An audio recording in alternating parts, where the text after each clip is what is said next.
Welcome to The Explainer. Today, we're diving into the pretty wild and untold story of modern Hebrew.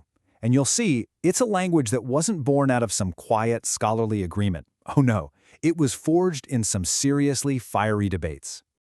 Okay, let's just jump right in with a kind of provocative question. What if the Hebrew you hear today sounded completely different? What if it sounded a lot more like Arabic? I know it sounds crazy, but believe it or not, it almost happened. So, you gotta picture this. It's the early 20th century and this new language committee has been formed. And right from the get-go, they're wrestling with two goals that are, well, basically opposites. On one hand, they need to make Hebrew modern, ready for science and business and just everyday life. But on the other hand, they wanted to keep its ancient Eastern soul intact. This one giant contradiction, it pretty much set the stage for all the fights that were about to come. First up was the great word debate. I mean, think about it. Hebrew needed thousands and thousands of new words for things that just didn't exist in ancient times. So the huge question was, where on earth were they going to get them? This is where Eliezer ben Yehuda steps in. You probably know him as the father of modern Hebrew. And he comes up with this proposal that was, frankly, shocking. He basically said, hey, let's just import words from Arabic. He saw Arabic as this huge, rich cousin language that could just fill in all the gaps instantly. And as you can probably guess, the committee was completely split. I mean, the debate was intense. For some, it was a brilliant, practical shortcut. Why reinvent the wheel, right? But for others, it felt like a total betrayal, a dishonor that would erase everything that made Hebrew, well, Hebrew. But hold on, because Ben Yehuda had an even more extreme idea up his sleeve. He suggested that if you can't find a word and you don't want to borrow it, just invent a new root, out of thin air. Just combine some letters and boom, new word, a creation from literally nothing. And that was a bridge too far for pretty much everybody. Okay, so if you're not gonna borrow from Arabic, and you're not gonna just make stuff up, what about other languages? This is where the committee's thinking gets really, really surprising. They basically created this unspoken hierarchy of good languages and bad languages to borrow from. Now, take a look at this, because here's the twist. Languages like German and French, those were seen as good models, logical, modern, sophisticated. But Yiddish and Russian, the languages that most of the committee members actually spoke as their native tongue, nope, those were seen as bad. This was all about building a new identity. They looked up to Western Europe, but they were desperately trying to leave behind what they saw as the culture of the diaspora. You see, the real danger wasn't how foreign a language was. It was how familiar it was.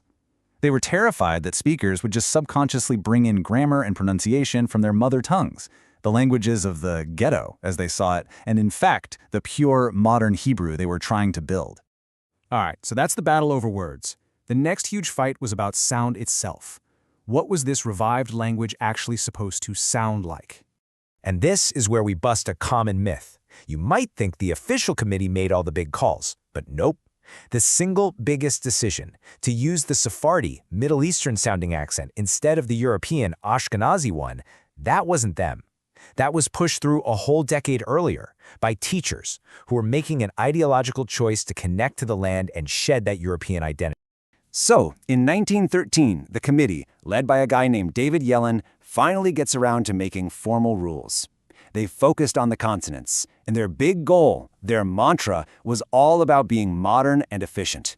The idea was simple. Every letter should have one and only one unique sound.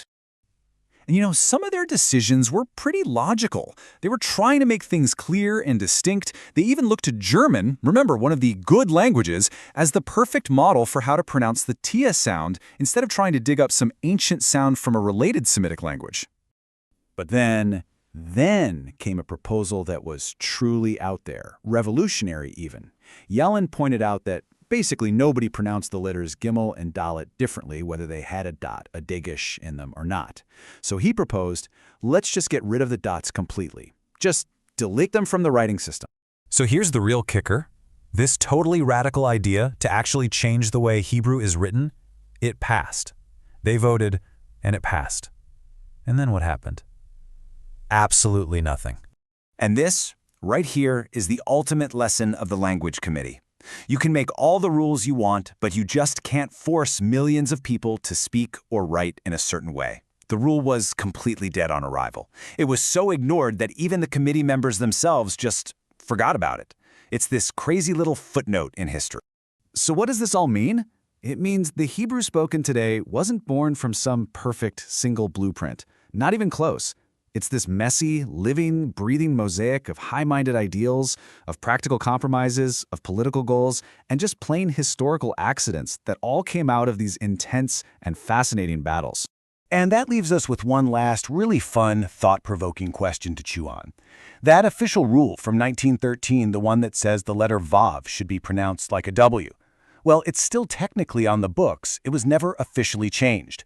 It just goes to show how the echoes of these language wars from over a century ago are still with us, sometimes in the most surprising ways. Makes you think, doesn't it?